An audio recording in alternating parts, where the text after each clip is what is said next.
Oriba, le partenaire de la famille nigérienne, va encore plus loin dans la recherche de votre satisfaction. Désormais, découvrez et savourez le nouveau Oriba Tamarin Ananas et Oriba Limonade. Oriba Tamarin Ananas et Oriba Limonade, un mélange de goût, de saveur et de fraîcheur de qualité supérieure à vous couper la soif. Oriba Tamarin Ananas et Oriba Limonade, plus de goût et de bien-être dans la gamme variée des produits Oriba. Oriba, au-delà de la soif. Contactez-nous au 99 19 99 99 ou sur notre site web www.oriba.ne.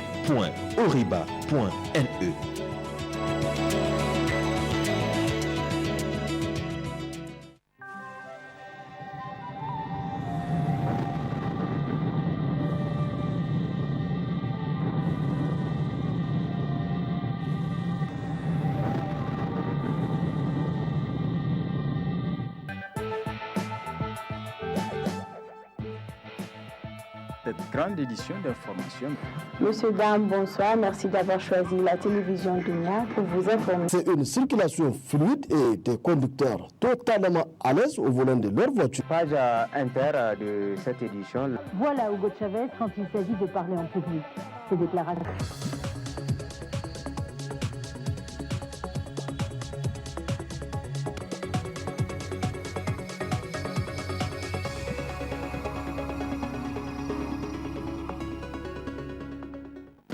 Le quatrième vice-président de l'Assemblée nationale, Ben Omar, a animé ce matin un point de presse à son domicile, un point de presse relatif à la suspension du secrétaire général de l'Assemblée nationale, M.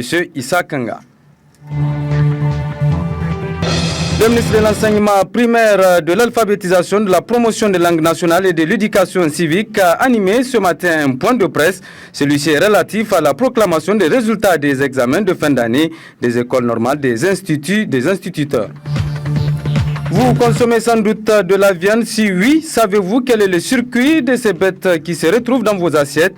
Enquête sur l'abattage des animaux à l'abattoir dans ce journal. Mesdames, Messieurs, bonsoir et merci d'être avec nous pour cette grande édition d'information que nous ouvrons par cette brève. Selon l'agence Alger Reuters, un responsable de l'aviation civile algérienne a donc confirmé jeudi qu'un appareil MD-83 d'Air Algérie assurant le vol AH-5017 entre Ouagadougou et Alger avec 110 passagers dont au moins 50 Français et 6 membres d'équipage s'était écrasé. Le crash s'est reproduit dans le nord du Mali. La compagnie charter espagnole Swift Air avait annoncé dans la matinée avoir perdu le contact avec l'un de ces MD-83 affrétés par Air Algérie. Selon l'agence de presse algérienne APS, le contact a été perdu 1 heure après le décollage de Ouagadougou, la capitale du Burkina Faso. Dans une note postée sur son site, Swift Air déclare que l'appareil qui avait 18 ans avait décollé à 1h17 local, 1h17 c'est bien cela, local. 1h17 donc GMT de Ouagadougou et qu'il était censé atterrir à Alger à 5h10, 4h donc 10 minutes GMT mais n'a jamais atteint sa destination. Le dernier contact avec l'appareil a eu lieu à 1h55 GMT alors que l'avion survolait Gao au Mali, a déclaré un responsable algérien.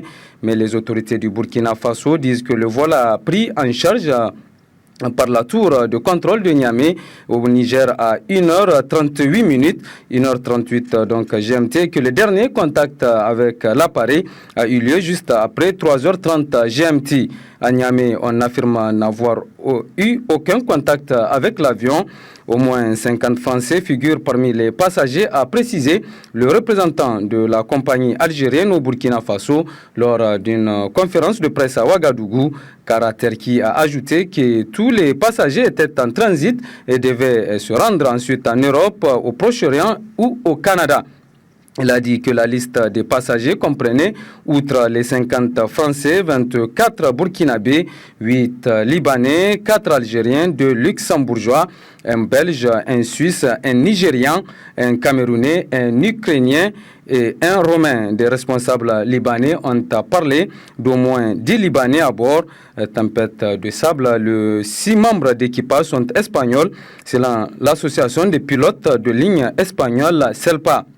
Le pilote avait demandé à modifier sa route à 1h38 GMT en raison d'une tempête dans la région, a dit pour sa part le ministre burkinabé des Transports Jean-Bertin Ouedraogo. À Bamako, la capitale malienne, un diplomate a déclaré que le nord du pays avait été touché par une puissante tempête de sable durant la nuit. De Mirage 2000 Français basés en Afrique ont été mobilisés pour mener des recherches, a-t-on appris, auprès de l'état-major des armées françaises. Le ministère français des Affaires étrangères a déclaré que les autorités françaises étaient totalement mobilisées, tant à Paris, au centre de crise qu'Alger, à Ouagadougou, où nos ambassadeurs sont en contact permanent avec les autorités locales de la compagnie aérienne. Selon la base de données sur Internet, AirFleetNet SwiftAir possède 4 MD-83 qui ont entre 18 ans et 26 ans. Les moteurs de l'appareil sont fabriqués par Pratt et Whitney qui appartiennent à United Technologies. McDonnell Douglas, qui a été racheté par Boeing, a arrêté la production de la série MD-80 en 1999. La dernière catastrophe aérienne frappant Air Algérie remontait à 2003 lorsqu'un de ses avions s'était écrasé peu après son décollage de Tamassaret dans le sud de l'Algérie. L'accident avait fait 102 morts. En février dernier, 77 personnes ont trouvé la mort quand un avion de transport militaire s'est écrasé sur une montagne dans l'est du pays. Cela dit, comme je l'annonçais, la suspension du secrétaire général, de l'Assemblée nationale était au centre d'un point de presse animé ce matin par le 4e vice-président de l'Assemblée nationale. L'honorable député Mohamed Ben Omar était revenu sur les circonstances de la suspension du sieur Issa Kanga ainsi que la décision prise par le président de l'Assemblée nationale abrogeant celle du bureau de la dite institution. Suivons un extrait du point de presse animé par le député Ben Omar. Il s'agit d'une lettre qui a été adressée depuis le mois de décembre par la Banque Atlantique Niger au 2e questeur de l'Assemblée nationale en tant que coordonnateur pour demander une caution de démarrage des travaux.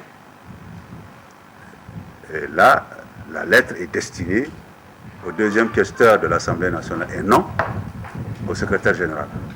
Le secrétaire général, en tant que chef de l'administration de l'Assemblée nationale, a reçu la lettre et a gardé silence. Il a fallu le mois de juillet pour que pour que le 2e questeur soit saisi personnellement, à titre intitut personnel, pour qu'il donne une suite à cette lettre. Malheureusement, c'est en ce moment et en ce moment seulement que tout le bureau a été informé de l'affaire. Et l'affaire a été portée à la réunion du bureau du 16 juillet 2014, où il a été convenu, il a été constaté que le secrétaire général en question vient de commettre une faute grave et à double titre. En un premier titre, il a usurpé le titre de questeur, parce que lui n'a pas qualité, lui il s'occupe que de l'administration de l'Assemblée et non des questions de finances de l'Assemblée.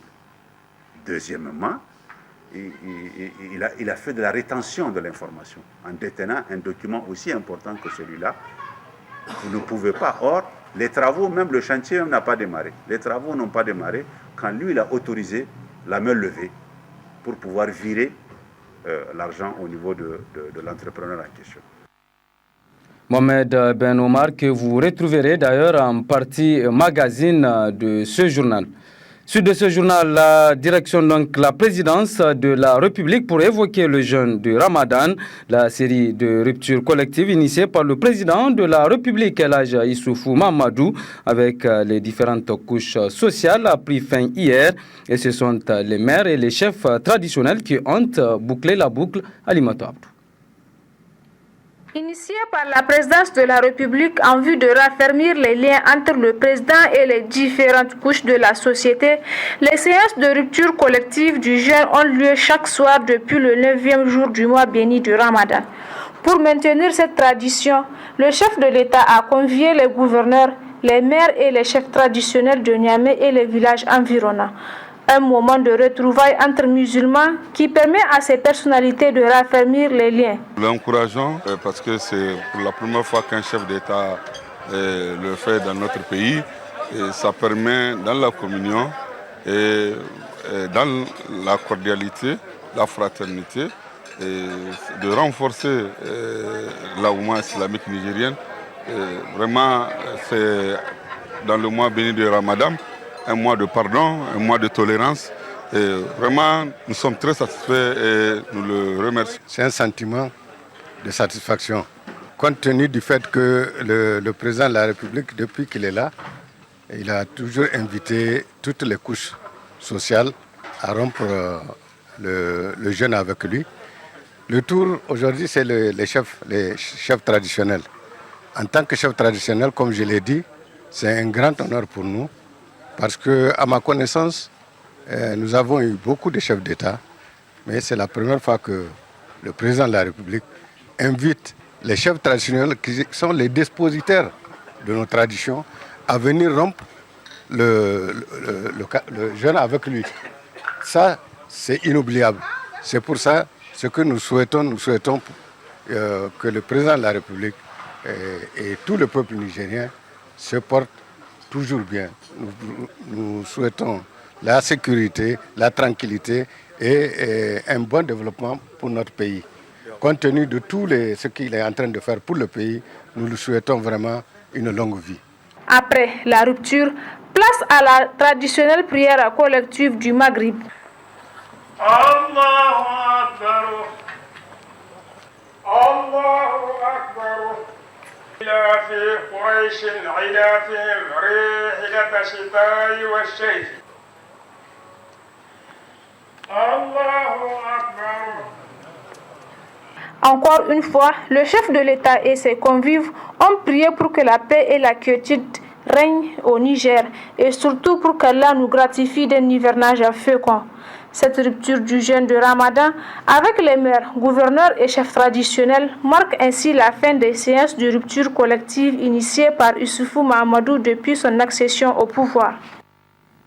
Et puis dans le reste de l'actualité, la ministre de l'enseignement primaire, de l'alphabétisation, de la promotion des langues nationales et de l'éducation civique a animé ce matin un point de presse relatif à la proclamation des résultats des examens de fin d'année des écoles normales des instituteurs de l'Institut de formation en alphabétisation et éducation non formelle et les évaluations de fin du cycle primaire des résultats qui ne sont pas à la hauteur, du moins à la hauteur des investissements réalisés dans le secteur. Regardez.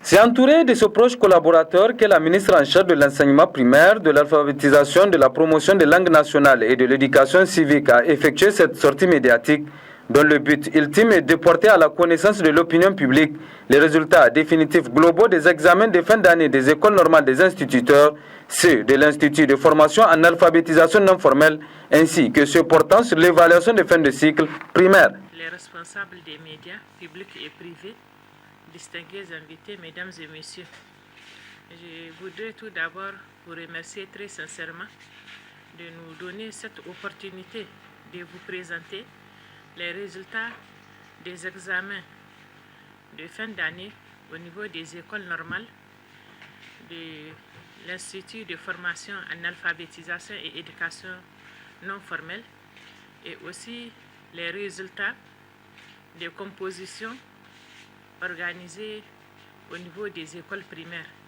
Donc ce sont les résultats des fins de cycle primaire.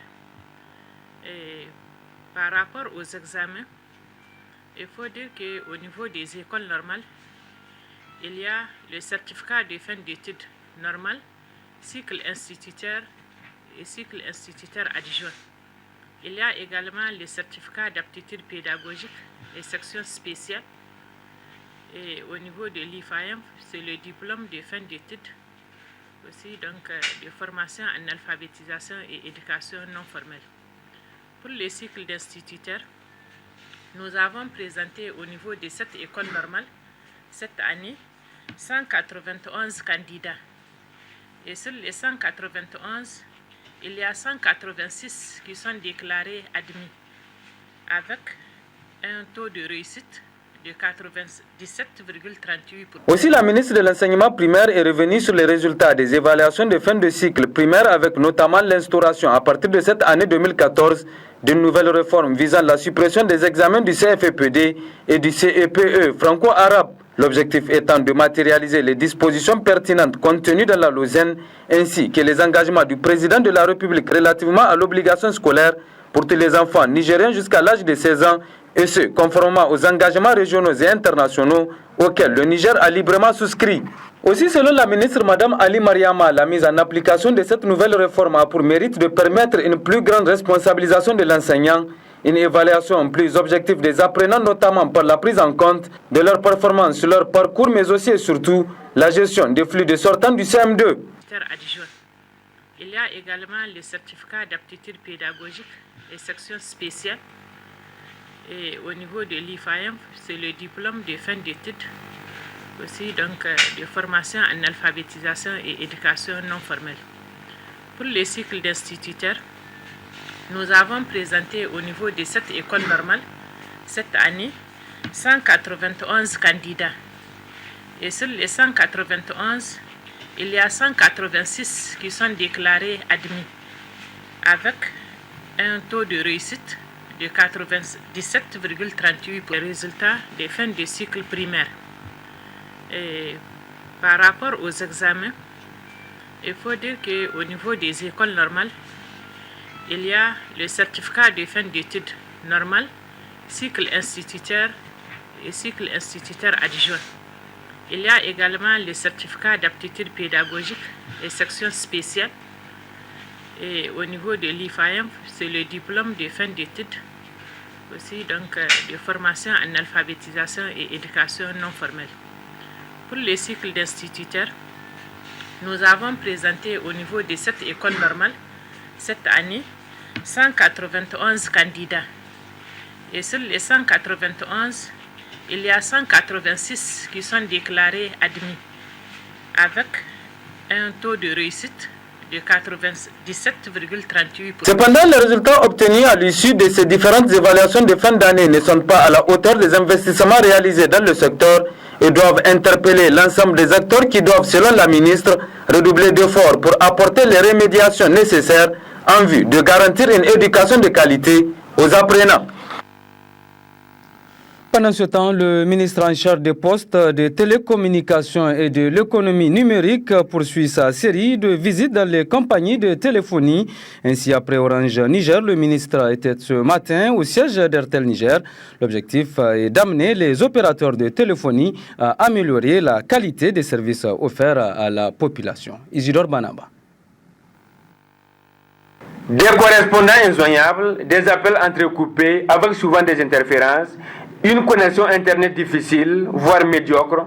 Bref, les services offerts ces derniers temps par l'ensemble des réseaux de télécommunications ne sont pas de bonne facture.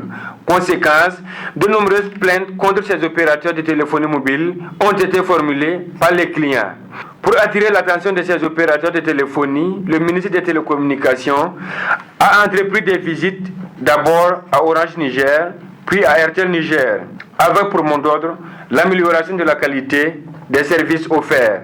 L'objet de ma visite est d'échanger avec aujourd'hui Airtel Niger sur la qualité de service qu'ils offrent à la population nigérienne. En tant que gouvernement responsable, on ne va pas se contenter des déclarations télévisées et par-ci par-là.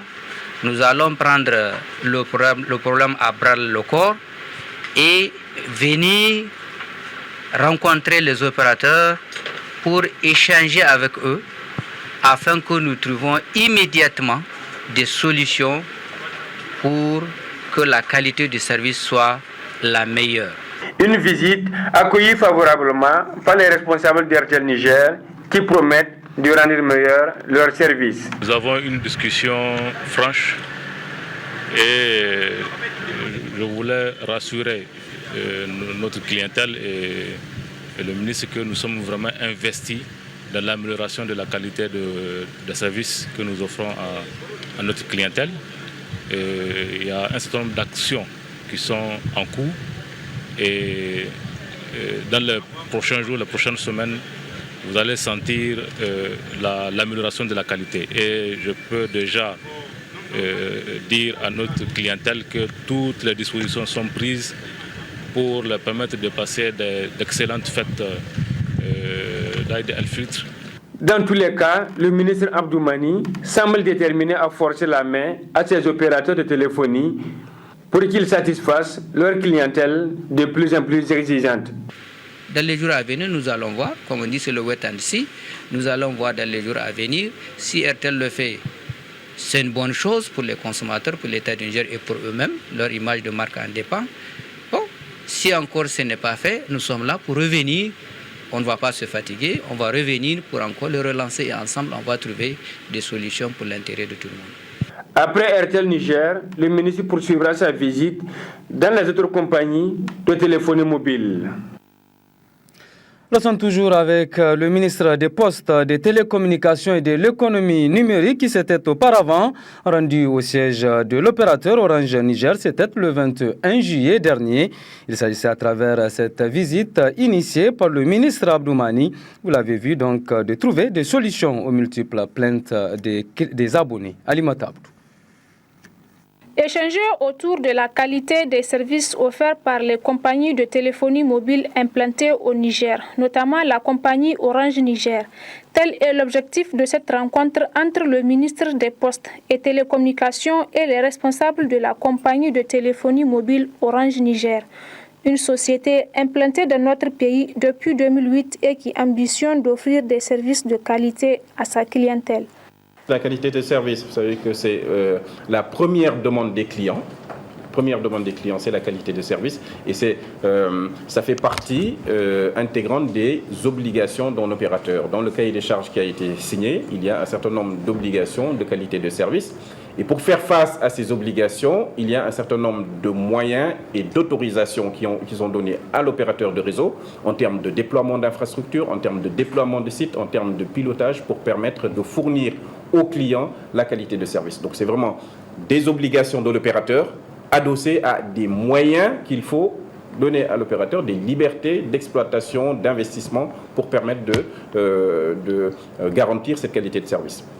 À date, nous avons déployé, en fin 2013, à peu près 400 sites. Ça veut dire qu'on couvre 75% de la population en seulement 6 ans.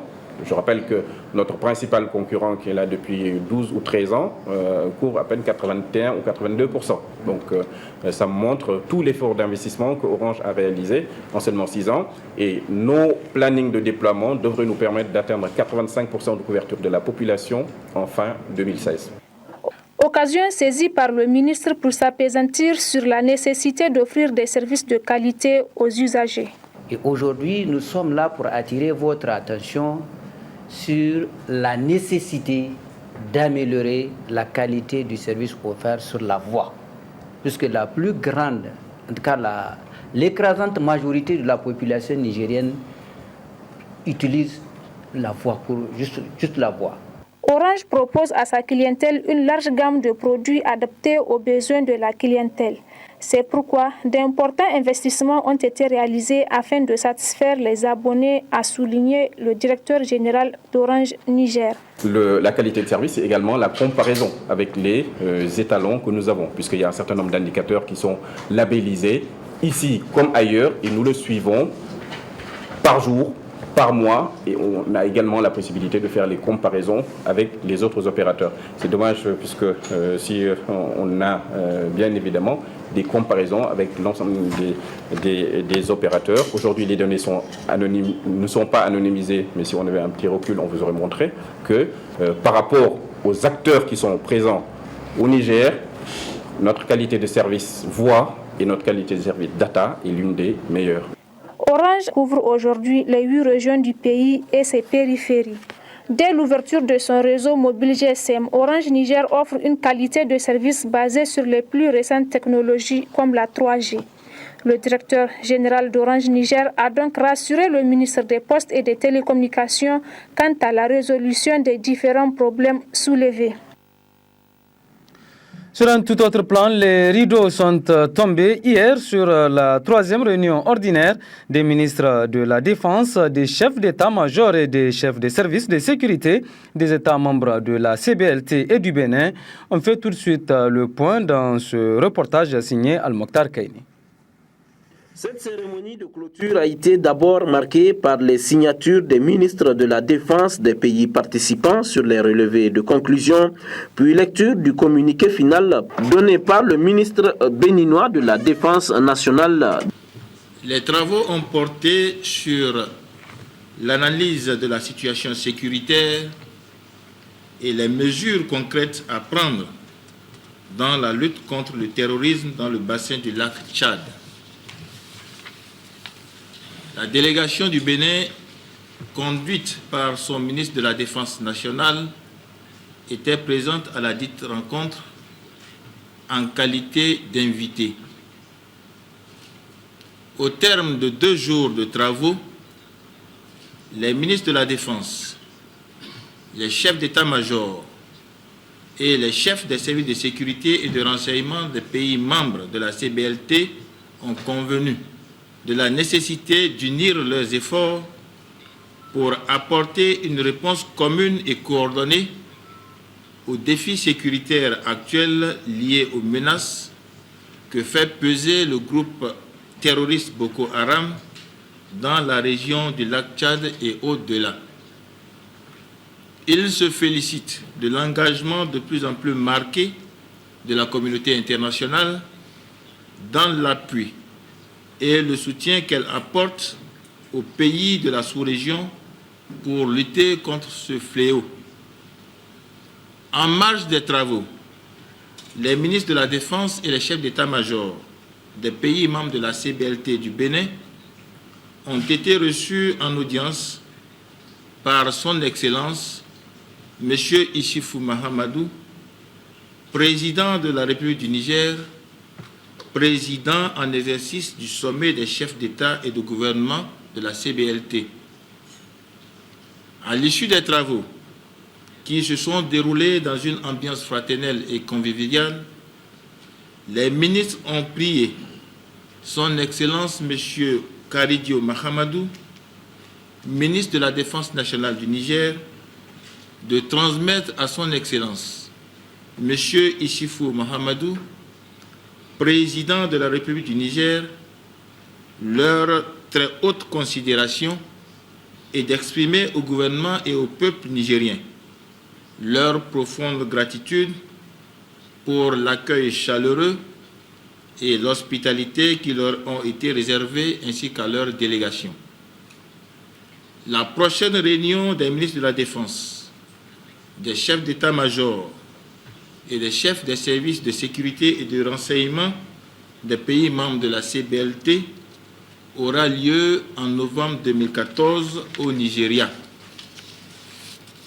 Fait à Niamey le 23 juillet 2014 en français et en anglais, les 2 textes faisant foi.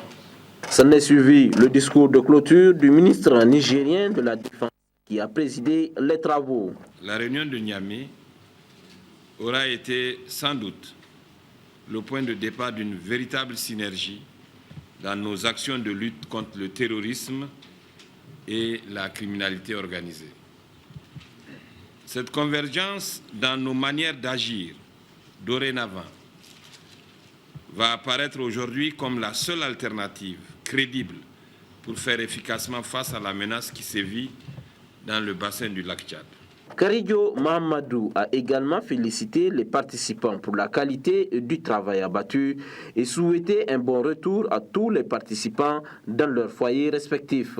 A noter que tous les ministres, chefs d'état-major et les chefs de services de sécurité ont respectivement reçu des cadeaux des mains du ministre nigérien de la Défense. La prochaine réunion est prévue en novembre 2014 au Nigeria. Et puis la situation en Palestine préoccupe plusieurs Nigériens. Alternative Espace Citoyen apporte son soutien au peuple palestinien. Hier à l'Espace France Fanon, elle a organisé une conférence publique sur le thème Palestine-Israël, quelle perspective politique pour une paix durable. Isidore Banaba. La terreur qu'impose Israël à la Palestine suscite des indignations. Des réactions fusent de par le monde. Pour marquer son soutien au peuple palestinien, Alternative Espace Citoyen a initié une conférence publique sur le thème Palestine-Israël, quelle perspective politique pour une paix durable. Il s'agissait pour les conférenciers de faire ressortir la nature de ce conflit qui oppose les deux peuples depuis des décennies. La guerre israélo-palestinienne a des enjeux géopolitiques, contrairement à l'analyse de certains spécialistes qui l'attribuent un caractère religieux. Les gens ne se battent pas en Palestine et en Israël pour juste une question de religion. Il y a des choses concrètes pour lesquelles les gens se battent. Ceux qui ont créé Israël, qui le soutiennent, ils l'ont créé et ils le soutiennent parce qu'ils ont des intérêts concrets à gagner sur le pétrole, c'est l'eau, c'est le contrôle des ressources, le contrôle d'une région. C'est pour accéder à ça. C'est pas une affaire de choses. Parce que si on dit c'est un truc de religion, on en oublie même. On rend ça noble, c'est-à-dire que ça devient bon. Là, au moins, c'est comme s'ils ne cherchent rien. C'est peut-être pour aller juste au paradis que les gens font. C'est pour être en phase avec leurs convictions religieuses. C'est pas vrai. Si les États-Unis soutiennent Israël, c'est parce que Israël sert leurs intérêts. Si d'autres pays arabes ne s'engagent pas dans le combat, certains régimes arabes ne s'engagent pas dans le combat contre Israël, c'est parce qu'ils ont les mêmes intérêts. Ils ont plus à gagner avec Israël qu'avec d'autres. Dans ce conflit, de nombreuses familles palestiniennes sont quotidiennement endeuillées. La communauté internationale semble adopter une position complice. Les Palestiniens s'engouffrent de plus en plus dans la terreur.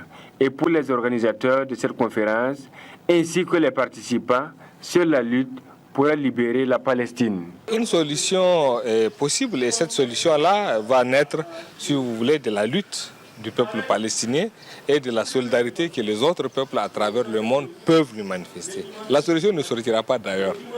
C'est la résistance, la lutte du peuple palestinien qui va enfanter la solution. Au nom de la communauté de souffrance qui nous lie avec le peuple palestinien, nous devons nous solidariser avec eux et faire en sorte que nous puissions mettre fin. Mettre fin, cela passe nécessairement par des révolutions populaires un peu partout. La guerre a déjà fait plus de 700 morts côté palestinien et à travers cette conférence publique, Alternative Espace Citoyen et les acteurs de la société civile nigérienne manifestent leur soutien total au combat que mène depuis plusieurs décennies le peuple palestinien à la quête d'une autonomie.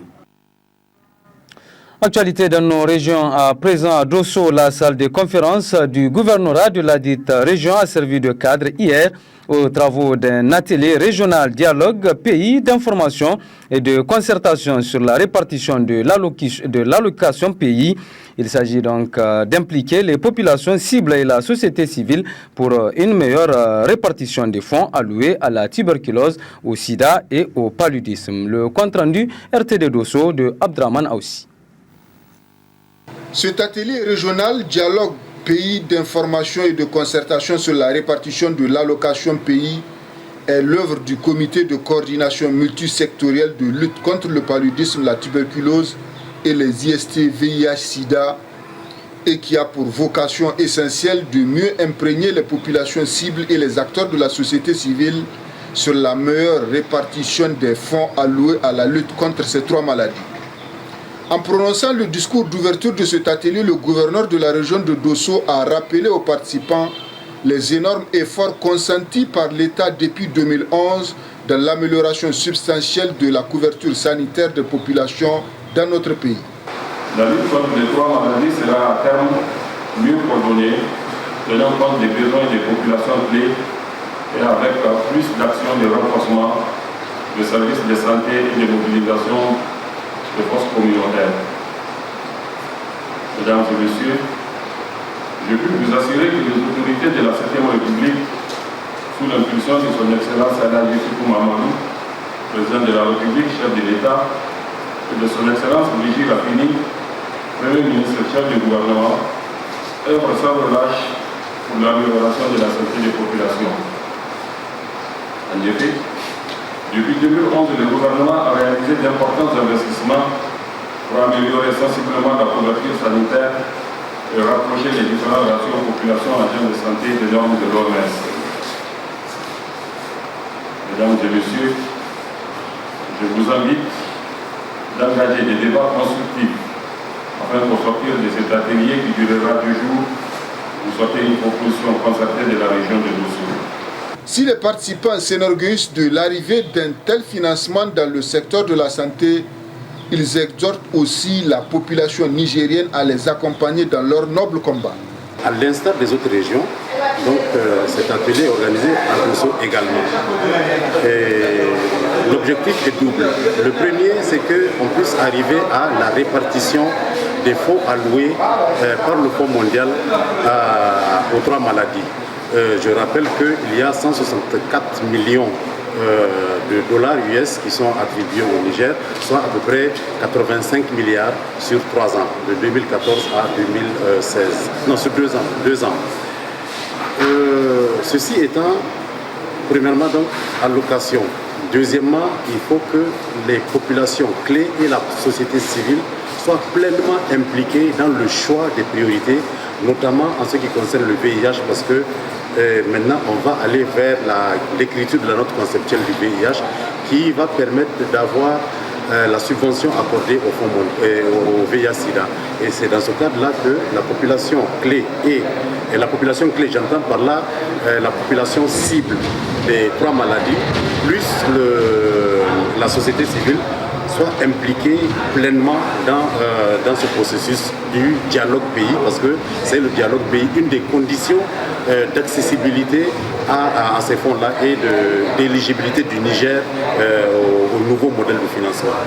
Il faut rappeler que ce projet de lutte contre les 3 maladies, à savoir le sida, la tuberculose et le paludisme, est financé par l'État du Niger et le Fonds mondial à coût de 164 millions de dollars US, soit 85 milliards de francs CFA. Un financement qui peut réduire conséquemment le fléau que constituent ces 3 maladies.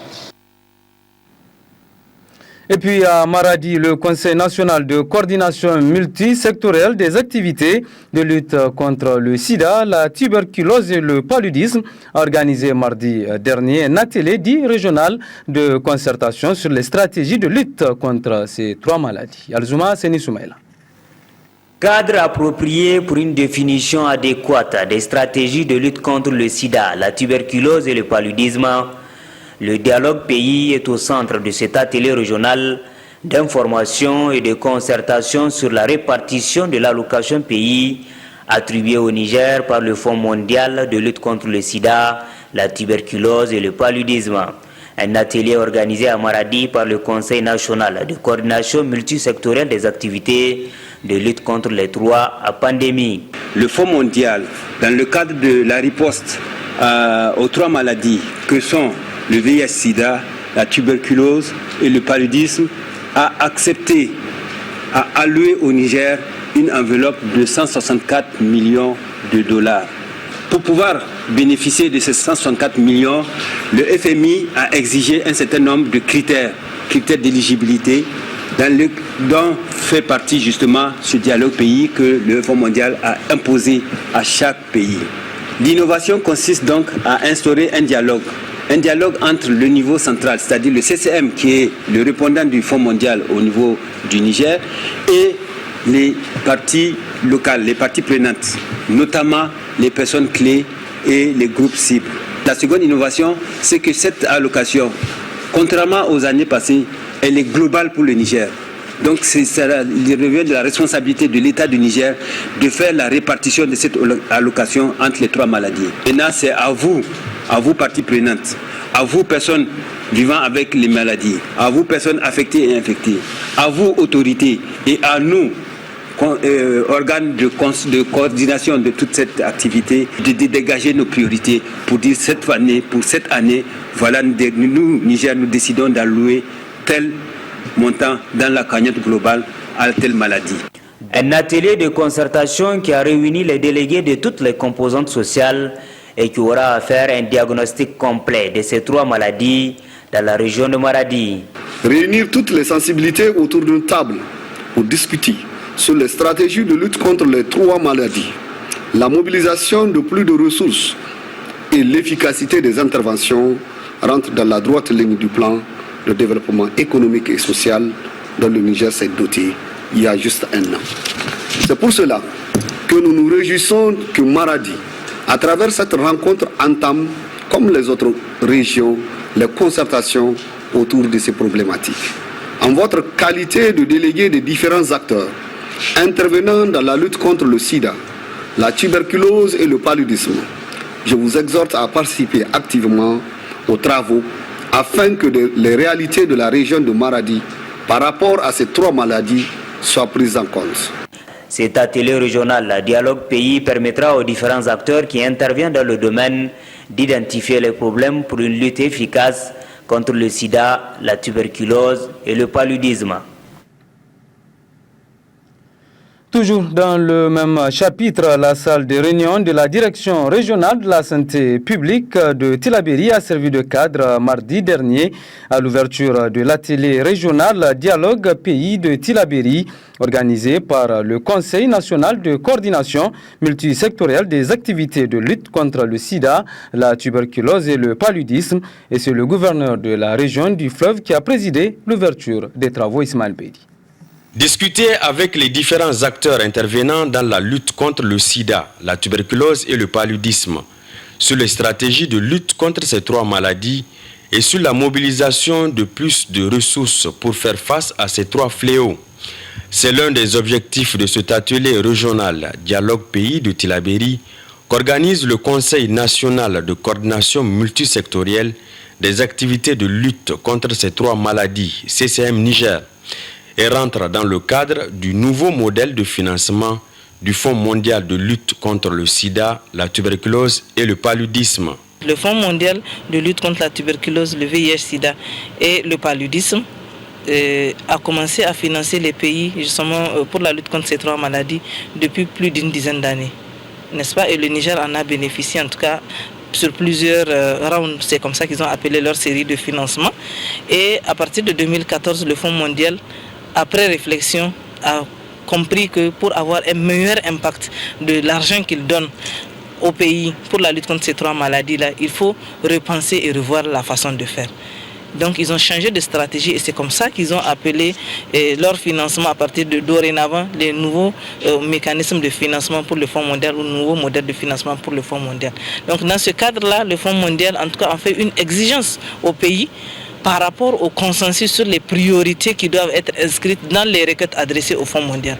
Parce qu'avant, c'était les programmes nationaux au niveau de leur bureau, au niveau central, c'est-à-dire de Niamey, qui réfléchissent par rapport aux interventions qu'ils vont mettre en œuvre et demander le financement au Fonds mondial. Le Fonds mondial leur alloue ces financements, ils mettent en œuvre, mais on s'est rendu compte que l'impact n'est pas vraiment maximum. Donc pour un meilleur impact, c'est de faire en sorte que même au niveau décentralisé, régional et même sous-régional, faire en sorte que toutes les parties prenantes, tous les acteurs, c'est comme ça que vous avez vu dans la salle, les participants viennent de tous les bords, tous ceux qui sont concernés par la lutte contre ces 3 maladies-là sont invités pour que nous ayons un consensus autour des priorités que nous allons inscrire dans les requêtes du Fonds mondial et également un consensus autour de la répartition de l'enveloppe que le Fonds mondial nous a allouée. En ouvrant les travaux de l'atelier, le gouverneur de la région de Tillabéri a invité l'ensemble des participants à faire en sorte que les priorités de la région soient identifiées et remontées au niveau du CCM. Dialogue Pays, dont le lancement national auquel j'ai personnellement pris part, a lieu le 17 juin passé. Et ça constitue sans nul doute un cadre, un canal approprié pour la définition des stratégies adéquates pour lutter contre ces fléaux. En effet, réunir toutes les sensibilités autour d'une table pour discuter sur les stratégies de lutte contre les 3 maladies, la mobilisation de plus de ressources et l'efficacité des interventions rentrent dans la droite ligne du plan de développement social dont le Niger s'est doté. Soulignons enfin que le Conseil national de coordination multisectorielle des activités de lutte contre le sida, la tuberculose et le paludisme CCM Niger a pour entre autres missions de coordonner l'introduction d'une proposition nationale, d'examiner et approuver les requêtes de financement auprès du Fonds mondial, d'assurer le lien et la cohérence entre les programmes approuvés par le Fonds mondial et d'autres programmes de développement et d'aide sanitaire à l'appui aux priorités nationales. Direction Maradi, où le groupement féminin Nia Batagarago de Soué-Sabo a officiellement lancé ses activités de promotion de la scolarisation des jeunes filles dans 21 villages de la commune rurale de Soué-Sabo. D'autres précisions dans cette correspondance de notre correspondant permanent sur place, Alzuma Seni Soumeila. La scolarisation des jeunes filles dans la commune rurale de Saï-Saboua, c'est désormais le noble combat du groupement féminin Nia Batagarago. Avec cet atelier de lancement officiel des activités de son programme promotion de l'éducation des jeunes filles dans une vingtaine de villages de la commune rurale de Saï-Saboua, département de Guidarumji, région de Maradi. Un défi de taille que le groupement féminin Nia Batagarago veut relever avec l'appui du PASOK 2 dans une commune où la scolarisation de la jeune fille éprouve des difficultés. On va essayer donc de faire une sensibilisation de masse pour essayer donc de faire une communication donc de changement de comportement par rapport à ceux qui vraiment ne veulent pas que leur fille aille à l'école ou bien que leur fille vraiment n'accède pas donc à l'éducation supérieure. Et c'est surtout aussi ce problème-là. Et surtout nous avons le problème du métier, surtout dans notre commune rurale de Saï-Saboua. Et il ne suffit pas d'amener la jeune fille à l'école, mais c'est surtout de la laisser vraiment aller à l'école jusqu'à avoir un niveau supérieur. C'est surtout notre inquiétude. Dans notre commune, vraiment, nous n'avons pas vraiment des cadres femmes. C'est surtout notre inquiétude et ce qui a stimulé vraiment notre dossier. Concernant ce deuxième début programme-là, on a visé essentiellement donc, les organisations des femmes et des jeunes. Et quand vous prenez les droits humains fondamentaux, vous avez droit à l'éducation, droit à la santé, et ainsi de suite. Alors le thème qu'ils ont choisi, ça cadre bien donc, avec la politique de l'Union européenne. Le lancement de ces activités de ce programme offensif du groupement féminin Nia Batagarago en faveur de la scolarisation des jeunes filles de la commune rurale de Saï-Saboua, financé par l'Union européenne à travers le PASOK 2, encouragera les familles à maintenir leurs filles à l'école. Tout autre chose à présent, les prières nocturnes ou Qiyam Layli se poursuivent au niveau de plusieurs mosquées de la ville de Niamey. Une occasion pour les fidèles musulmans de rechercher ou d'implorer le pardon de Dieu. Reportage Omar Amma et Moukela Tijani. Effectuée pendant les 10 derniers jours du mois béni de Ramadan, la prière de Qiyam Layli est une série de prières nocturnes recommandées aux musulmans. C'est ainsi que beaucoup de musulmans, hommes, femmes et enfants se retrouvent toutes les nuits dans les différentes mosquées de la capitale afin de prier et multiplier les bonnes œuvres. C'est une occasion pour moi, tu vois, non, de remercier le bon Dieu et je suis très content et que j'ai vu ce grand jour parce que c'est une fois par an, c'est le mois le plus béni parmi les 12 mois. Et cette prière nocturne, c'est une prière de 9 jours, c'est le moment le plus béni, c'est le moment que tout le monde est récompensé.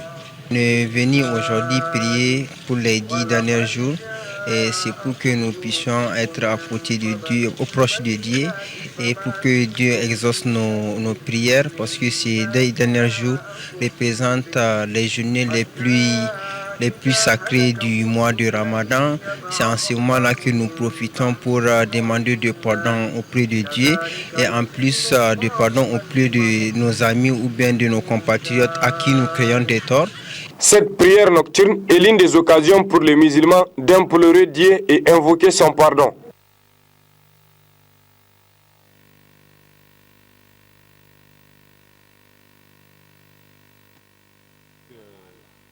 On attend du fidèle pendant le mois de Ramadan. Qiyam al-Layl veut dire s'arrêter la nuit. Qiyam, s'arrêter et Layl la nuit. Donc religieusement, Qiyam al-Layl ça veut dire s'arrêter la nuit pour faire des prières. Et elle peut se pratiquer même en dehors des nuits de Ramadan, mais elles ont une importance très grande, particulièrement pendant le mois de Ramadan. Qiyamul Layl, c'est des prières nocturnes qui est organisée ou bien qui est recommandée par le prophète, paix et salut sur lui.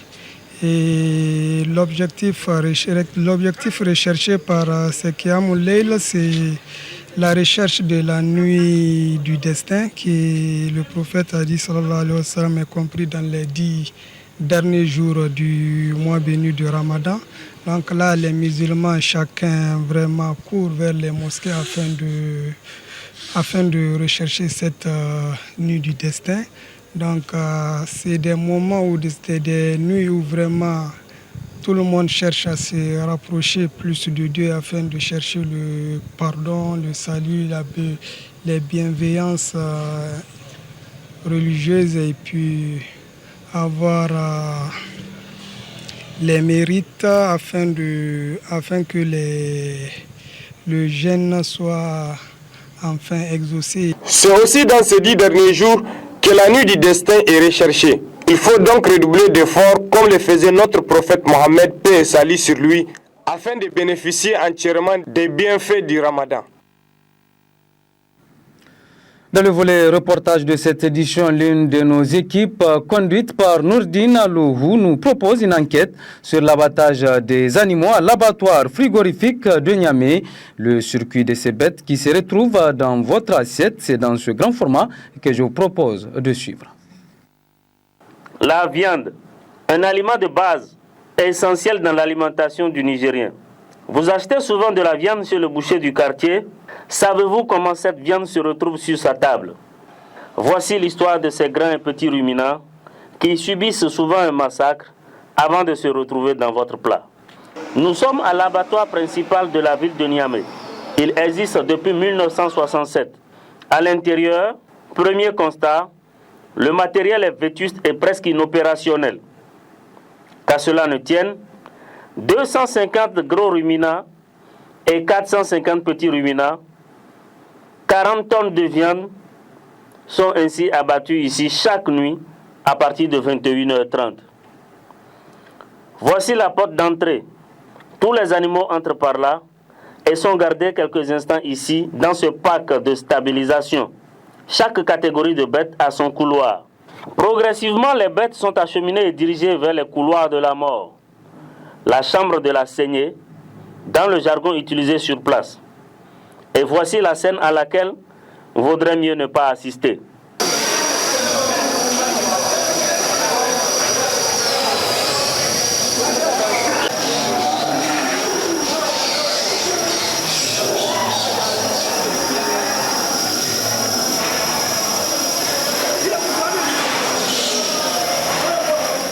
Gros et petits ruminants, le sort est le même. La saignée se fait par 3 marabouts qui se relaient pour que la viande soit de qualité halal comme l'exige l'islam. Après cette étape, le circuit ne fait que commencer. Selon la préférence des apprentis bouchers qui font le gros du travail, les bêtes seront vulcanisées pour certaines, histoire d'enlever la peau. Elles sont ensuite soulevées par ces chaînes portées par des poulies, jusqu'à la petite scie qui ouvre le thorax.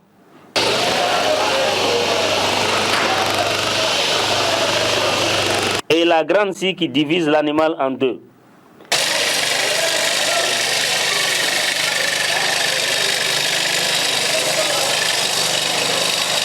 Sur les différentes chaînes, l'animal est séparé de ses accessoires, queue, tête, intestin et autres. On parle de dépiéçage et de viscération absolue de la bête. C'est ici que seront tassés ensuite les animaux abattus et traités, prêts à être inspectés. Regardez, un animal qui fait 200 jusqu'à 300 kg, ce sont eux qui le prennent pour accrocher. Il vient de marcher. Vous voyez? Et nous, le gros problème qu'on a, c'est la balance plus la conservation. Bon, la conservation maintenant légèrement mieux, mais ça reste beaucoup à faire. Pour travailler une bête, ça dépend. Vous allez payer le poids à 50 francs le kilo. C'est ce que vous allez payer. pèse l'animal. Et vous payez la taxe suivant son poids. Après ça, Et après ça, vous allez payer vos manœuvres, c'est tout. Les apprentis bouchers, même s'ils dénoncent le mauvais paiement, ils apprécient quand même leur travail.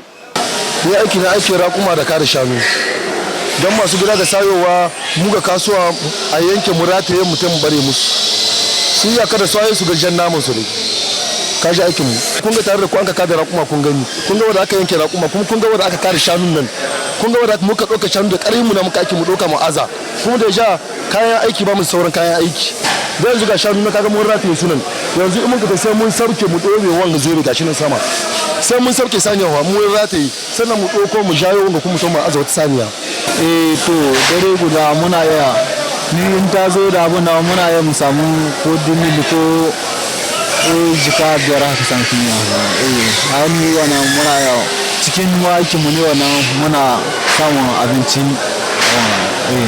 Place ensuite à l'inspection, c'est-à-dire le contrôle.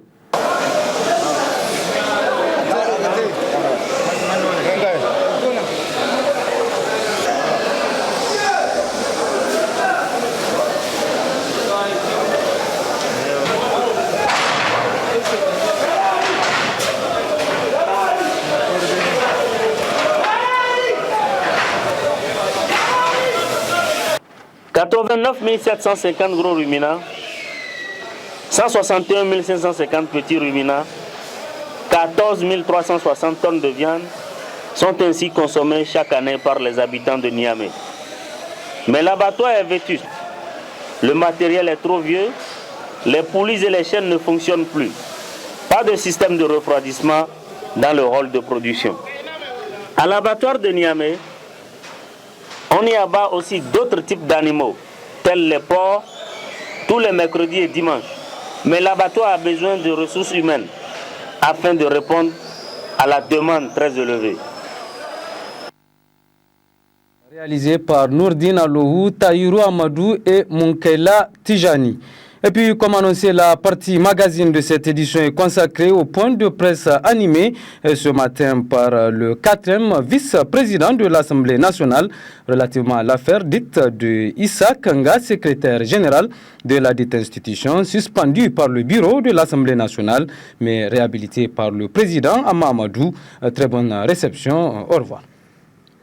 Il s'agit d'une lettre qui a été adressée depuis le mois de décembre par la Banque Atlantique Niger au deuxième questeur de l'Assemblée nationale en tant que coordonnateur pour demander une caution de démarrage des travaux. Et là, la lettre est destinée au deuxième questeur de l'Assemblée nationale et non au secrétaire général.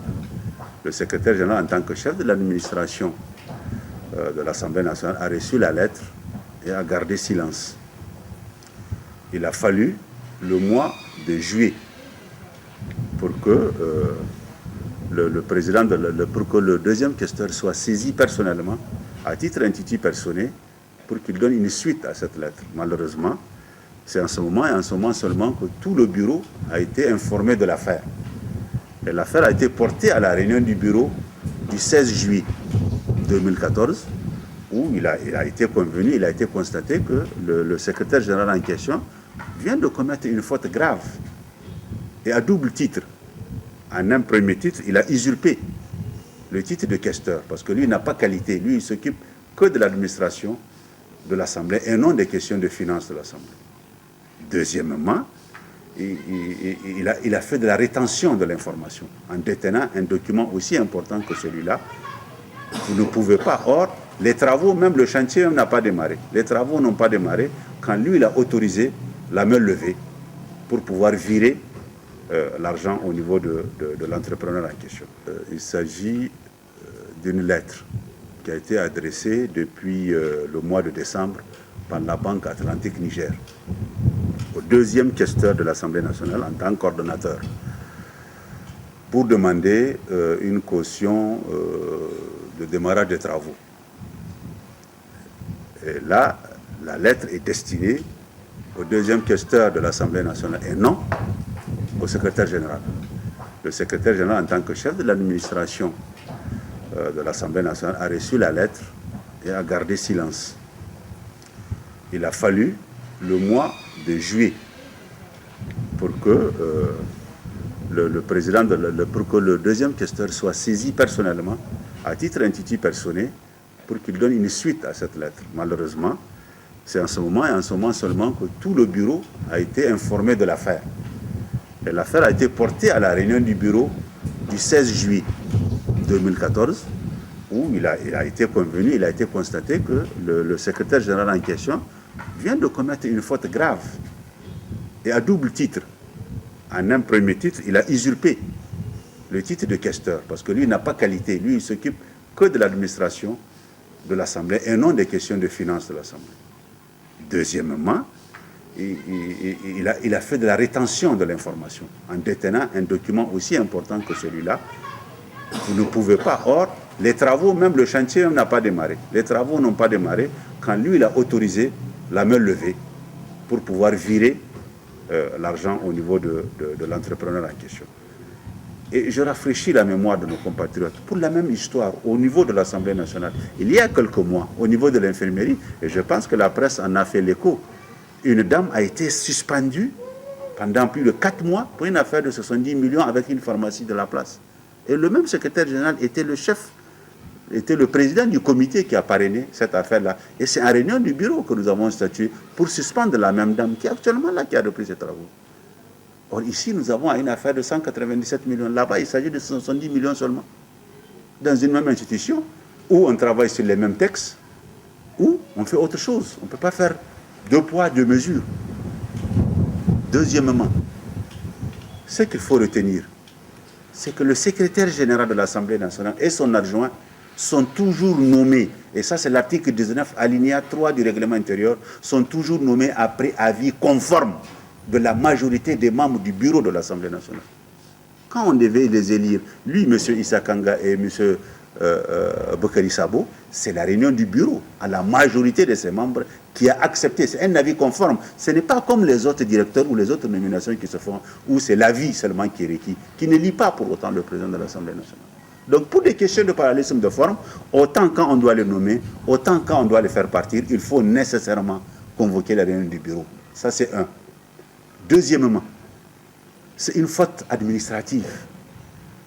Le bureau de l'Assemblée nationale n'a pas licencié M. Issa Kanga. Ça ne relève même pas de nos prérogatives, puisqu'il n'est pas cadre de l'Assemblée nationale. C'est un cadre détaché, c'est un agent de l'État. Il relève de la Direction générale des impôts, mais qui est en position de détachement à l'Assemblée nationale. Ce que la réunion du 16 juillet 2014 a fait, c'est juste remettre le monsieur à son administration d'origine. Mais le bureau a pris soin, la réunion du bureau a pris soin de porter plainte et que l'affaire ait son traitement judiciaire. Voilà ce que nous avons fait. Donc ce n'est pas une sanction disciplinaire, c'est une sanction administrative, une mesure conservatoire jusqu'à ce que toute la lumière soit faite autour de cette nébuleuse affaire. Contre toute attente, le président de l'Assemblée nationale, comme vous l'avez dit à son retour d'une mission à l'extérieur, il a pris un arrêté pour annuler l'arrêté pris le 16 juillet par la réunion du bureau et qui remet M. Issa Kanga à la disposition de son ministère d'origine. Pour le simple argument que certainement que le bureau n'a pas qualité, pour dire certainement que M. Daouda Marté n'a pas qualité pour signer un arrêté. Et là, vous me donnez l'opportunité de dire, et nous l'avons relevé dans notre communiqué d'avant-hier, les vice-présidents de l'Assemblée nationale, qui sont au nombre de 5, ne sont ni des adjoints, ni des intérimaires au président de l'Assemblée nationale. Nous sommes des suppléants. Et c'est l'article 20 du règlement intérieur qui règle définitivement cette question. Les vice-présidents supplèent le président de l'Assemblée nationale. Suppléer veut dire quoi? Veut dire remplacer. Je donne un exemple banal. C'est comme un député. Vous avez un député titulaire et un député suppléant. Quand le titulaire quitte, le suppléant le remplace. Il ne le remplace pas dans la moitié de ses prérogatives ou ses attributions, mais il le remplace dans la plénitude de ses attributions. C'est cela le rapport entre un vice-président de l'Assemblée et le président de l'Assemblée. Nous ne sommes pas des adjoints, nous ne sommes pas des intérimaires. Mieux, depuis que nous sommes là bientôt 3 ans et quelques mois, vous ne trouverez pas un seul papier où le président de l'Assemblée nationale a signé un papier portant intérim à X ou à Y. C'est naturel, il y a un ordre de préséance connu de tous, tout est balisé par les textes de l'Assemblée nationale. Donc on ne me dira pas que le premier vice-président n'a pas qualité ou tout autre vice-président n'a pas qualité pour signer un arrêté en absence du président de l'Assemblée nationale.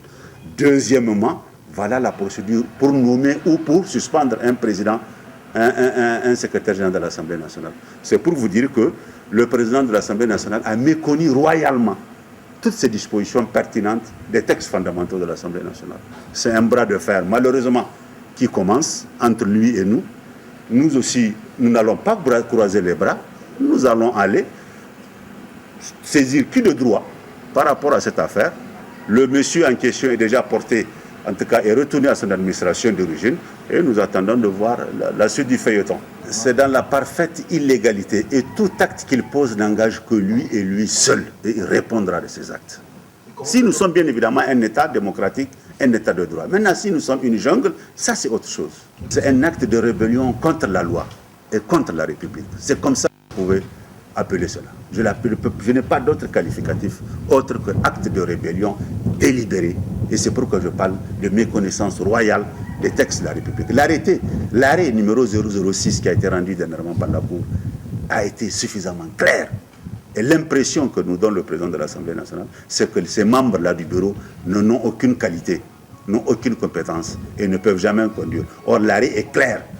L'arrêt dit, même en l'absence du président, les membres élus de ce bureau peuvent continuer à faire fonctionner l'ensemble de l'institution. Ça veut dire qu'on piétine allègrement les lois et les règlements de la République. C'est cela, je n'ai pas d'autre qualificatif pour vous dire plus.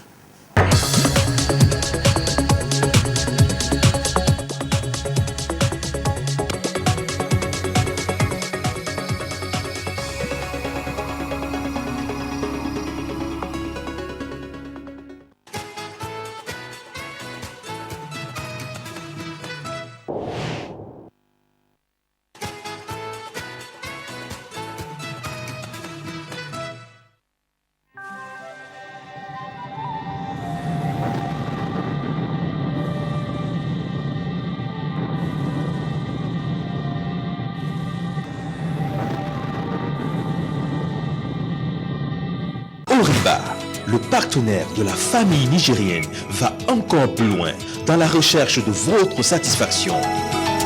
Désormais, découvrez et savourez le nouveau Oriba Tamarin Ananas et Oriba Limonade.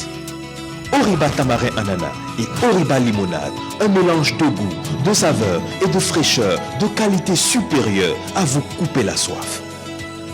Oriba Tamarin Ananas et Oriba Limonade, plus de goût et de bien-être dans la gamme variée des produits Oriba. Oriba, au-delà de la soif.